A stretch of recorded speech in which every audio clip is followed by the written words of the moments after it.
আজকে আমরা রয়েছি আলিপুরদুয়ার কালচিনি ব্লকের অন্তর্গত গদাধর ফরেস্ট বস্তি এলাকায়। বিগত দিনে আপনারা দেখেছিলেন যে জিরো টিলেজের মাধ্যমে যে 100 বিঘা সরিষা চাষ করা হয়েছে, সেই ফিল্ডে আমরা রয়েছি এবং এই ফিল্ডে আপনারা দেখতে পাচ্ছেন যে আশানুরূপ ফলন হয়েছে।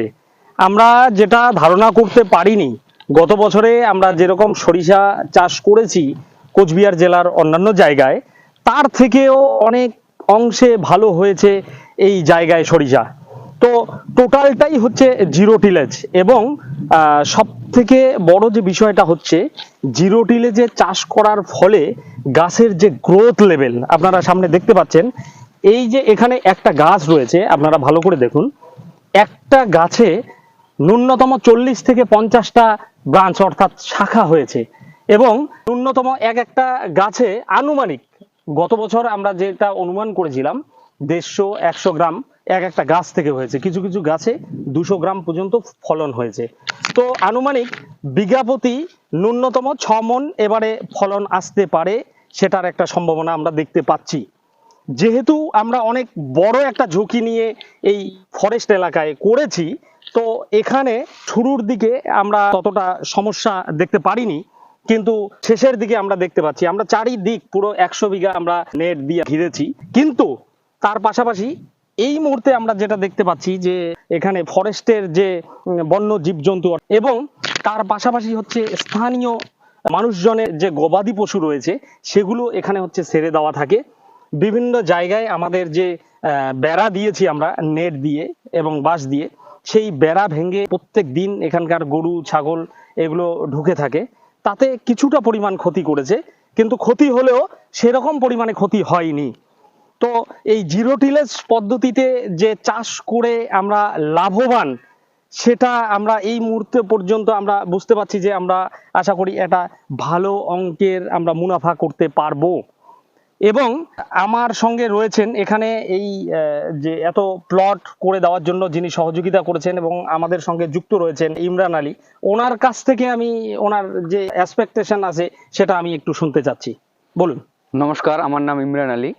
আমি বিগত 3-4 বছর থেকে এখানে যাওয়া আসা করি। তো আমি এখানে দেখেছি যে এর আগের বছরগুলোতে এই জমিগুলো সব ফাঁকা থাকে, এগুলোতে চাষাবাদ সেরকম করে না। তো আমি পরে এখানকার লোকজনের কাছ থেকে শুনলাম, শোনার পরে বললাম যে তাহলে তোমরা যদি চাষাবাদ না করো তাহলে আমাদের এই জমিগুলো একটা চাষের জন্য লিজে দাও। পরে আমরা এই জমিগুলোতে লিজে নেই, নেওয়ার পরে জিরো টিলেজের যে মেশিনটি আছে সেই মেশিনটি এখানে নিয়ে আসি এবং আমরা এখানে জিরো টিলেজে চাষ শুরু করি। তো এখানকার যে সমস্ত লোকজন আছে ফরেস্ট বস্তি এলাকার, তো ওরাও কোনোদিন এই সমস্ত এত বড় প্লটে তো চাষ করেনি, সাথে জিরো টিলেজ মেশিনও দেখেনি কোনোদিন। তো বলতেছিল যে এই মেশিন দিয়ে তোমরা চাষ করতেছো, এগুলো কি হবে, কি করতেছো এসব। তো আমরা বললাম যে ঠিক আছে, আমরা দেখি, আপনাদের ট্রায়াল হিসেবে দেখাই দিই যে সরিষা কিভাবে হয় না হয়।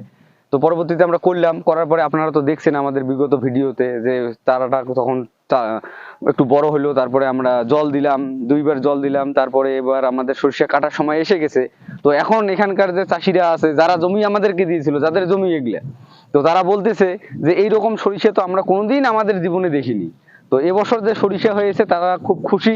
বিগত দিনে ওরা জিরো টিলেজ মেশিন দিয়ে আমাদেরকে বলছিল যে আপনারা বীজ দিবেন, আমাদের জিরো টিলেজ মেশিন দিয়ে সাহায্য করবেন, আমরাও এভাবে চাষ করব। তো আমরা ওনাদেরকে বলেছিলাম আমরা আপনাদের যথেষ্ট চেষ্টা করব যে আপনারা বীজ, আমাদেরই বীজ দেব, আপনারা চাষাবাদ করবেন। এবং আমাদের যে সরিষা হয়েছে তারা দেখে খুব খুশি যে না, এভাবে যদি আমরাও চাষ করি। আমরা তো নেট দিয়ে ঘিরেছি, আমাদের গরু ছাগল একটু ক্ষতি করেছে, কিন্তু ওরা যখন করবে তখন তো ওরা এখানে লাকড়ি দিয়ে বেড়া দেয় চারিদিকে, যদি বেড়া দিয়ে করে তাহলে ওদের সেই ইয়েটা হবে না, আর নষ্ট হবে না, তো সেরকম একটা।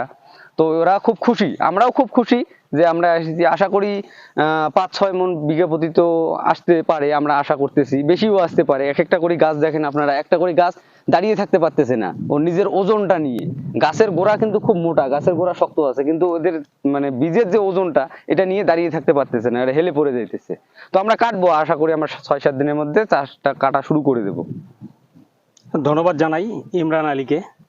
দেখুন, মূলত হচ্ছে বীজ যদি আপনার ভালো থাকে, আপনার জমির যে সমস্ত জিনিসগুলো প্রয়োজন সেগুলো যদি সঠিক সময় মতো প্রয়োগ করা যায়, তাহলে আপনি আশা করি ভালো ফলন পেতে পারেন। সেটা আমাদের এই ফিল্ড থেকে একটা নজির বা উদাহরণ। আমাদেরকে কালচিনি কৃষি দপ্তর যথেষ্টভাবে সহায়তা করেছে এবং এখানকার স্থানীয় অন্তত 150 থেকে 200 কৃষককে নিয়ে একদিন এক দিবসীয় একটা কৃষি প্রশিক্ষণ শিবির হয়। সেখানে এখানকার স্থানীয় যে মানুষরা রয়েছে তারা খুবই আনন্দিত এবং আগামী দিনে তারাও জিরো টিলেজ পদ্ধতিতে সরিষা চাষ করবে। দেখুন, কৃষকদের সব থেকে একটা বড় যে মূল বিষয় হচ্ছে যে চাষের খরচ যদি আমরা কমাতে পারি তাহলে আমরা চাষের আয় বাড়াতে পারবো, তাহলে আমরা বিভিন্ন দিক থেকে স্বাবলম্বী হচ্ছি।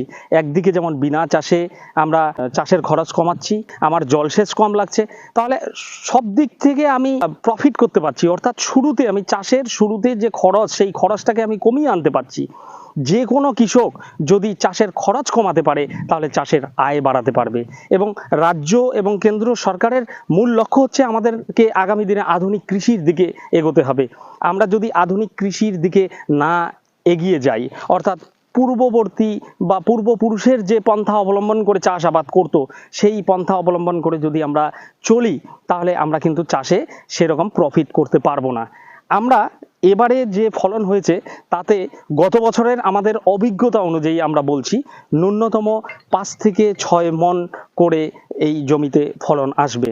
আমাদের বিঘা প্রতি চারিদিকে ঘেরা এবং এখানে যেহেতু জলের কোনো ব্যবস্থা ছিল না, শ্যালো বসানো থেকে শুরু করে সমস্ত খরচ করে বিঘা প্রতি আমাদের 3000 এরকম আনুমানিক আমাদের একটা খরচ হয়েছে। তো এই ক্ষেত্রে আমরা যদি 6 মণ ফলন পাই এবং সরিষার বাজার যদি আমরা 40, 45 অথবা 50 টাকাও যদি আমরা পাই, সেক্ষেত্রে আমাদের বিঘা প্রতি একটা যথেষ্ট প্রফিট হচ্ছে। তাহলে 100 বিঘা সরিষাতে যদি আমরা গড় করি, 1 বিঘা সরিষাতে যদি আমি ন্যূনতম 5000 টাকার হিসাব করি তাহলে 100 বিঘাতে আমরা 5 লক্ষ টাকা প্রফিট করতে পারছি এই ন্যূনতম 3 মাসের মধ্যে। তো এটা আপনাদের প্রত্যেকের ক্ষেত্রেই করা সম্ভব যদি আপনারা উদ্যোগ নেন। যেহেতু আমাদের কোচবিহারের বিভিন্ন জায়গায় খালি জমি পড়ে থাকা জমি পাওয়া সম্ভব হয় না এই রবি মরশুমে, কিন্তু আলিপুরদুয়ার যে ফরেস্ট এলাকাগুলো রয়েছে এখানে হাজার হাজার বিঘা জমি শুধু মানুষ ধানটা নেওয়ার পরে সারা বছরে আর কোনো চাষাবাদ হয় না। সেক্ষেত্রে এখানে আমরা এই জমিগুলো এখানকার স্থানীয় মানুষের কাছ থেকে লিজে নিয়ে চাষ করেছি এবং আমাদেরকে যথাযথভাবে এই চাষ করার জন্য সহায়তা করছেন এখানকার অ্যাসিস্ট্যান্ট ডিরেক্টর অফ এগ্রিকালচার, তিনি যথেষ্টভাবে সহায়তা করছেন।